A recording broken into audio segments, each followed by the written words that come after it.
going on, guys? T2RX6 here, back for another Transformers review.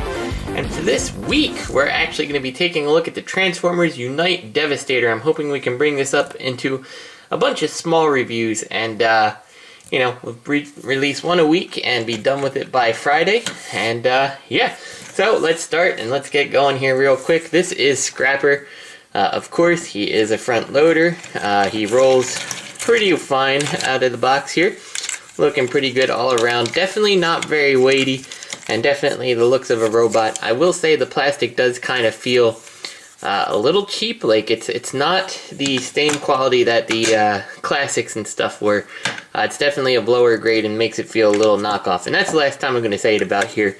The color is very much like a neon green. It's kind of showing up kind of like a, well, more like the G1 green on my camera here. But it's definitely a very neon green.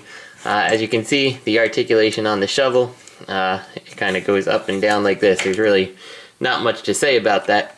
Of course, every single one of these guys does come with their individual weapons, and for the most part, it's actually fairly easy to figure out whose weapon goes to who. They all have various little things on them to kind of help you get them to the right person.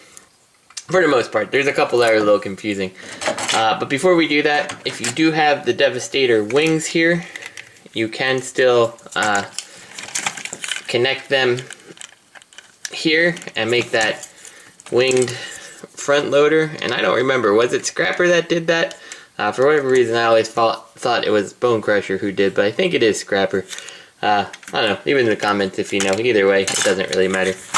Here's his gun here. It does have a peg hole back here, and you're supposed to just basically peg it in here, and it hangs off the back, and it doesn't see over itself.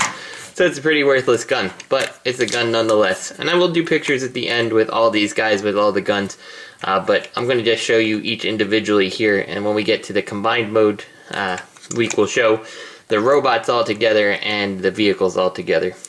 So let's go ahead and get Scrapper here into his robot mode.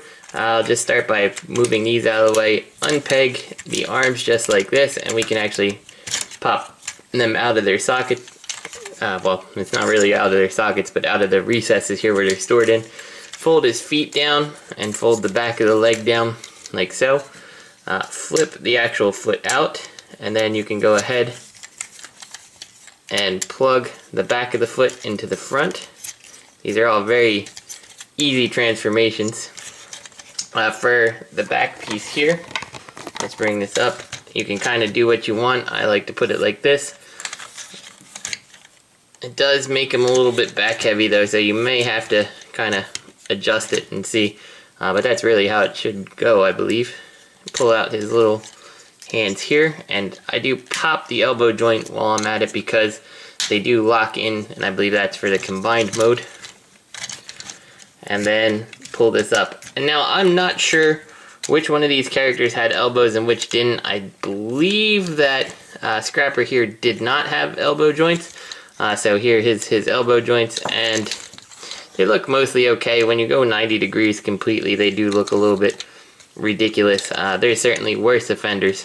The head sculpt on this guy, fantastic. I love it. I have no complaints there. We'll give him his gun. He holds it hopefully like a champ. I've actually never put the guns in their hands. Boy, that is a tight fit. Let's see, can we get it? There we go. Tight fit to get the guns in, but he holds it like a champ, and he poses fairly well. He is definitely hollow, and that goes back to that knockoff feeling I said, and I'm not going to repeat that, but you can just see how hollow he is. Sorry about that. Come on, focus. There we go. Yeah, very hollow toy. Brilliant head sculpt though. Absolutely wonderful. Articulation on this guy. The head is on a ball joint, so there's a fair amount of motion out of that. The shoulders are on this swivel here and this hinge here, so a decent range of motion on there. The elbows, you saw that, which I believe is not on Scrapper. And then you do have a rotation at the elbow there. The wrist, just the wrist to move the hand in and out. You do not have a waist. It looks like you have a waist. That's actually his ab crunch for Devastator mode, so we don't want to do that. Coming down to his legs, it's a swivel and a hinge here. Down to the knee, very hollow there. You can just, it's terrible. I mean, it'd be perfect if this was filled in. I kind of wish there was an upgrade kit that actually filled all this stuff in to make them look better, but what can you do? All the way down to the leg, you do have an ankle tilt down here, and that's Scrapper for you. Really pretty easy. So let's get Scrapper back to his robot mode and we'll get out of here. We'll start by flipping his fist in, lock his hands in place, push his head down. We'll disconnect the shovel just like that. Once we have these, we'll come to the legs here, undo the feet, and rotate them all the way back around. Flip the feet in like this. And then the last thing to do is to bring the wheels down. And there we go. We've got our Scrapper. And I forgot his feet do tuck into the hand slots here.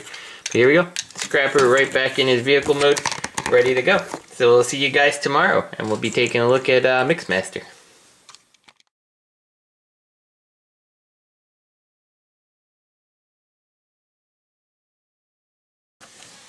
So let's go ahead and get Scraper.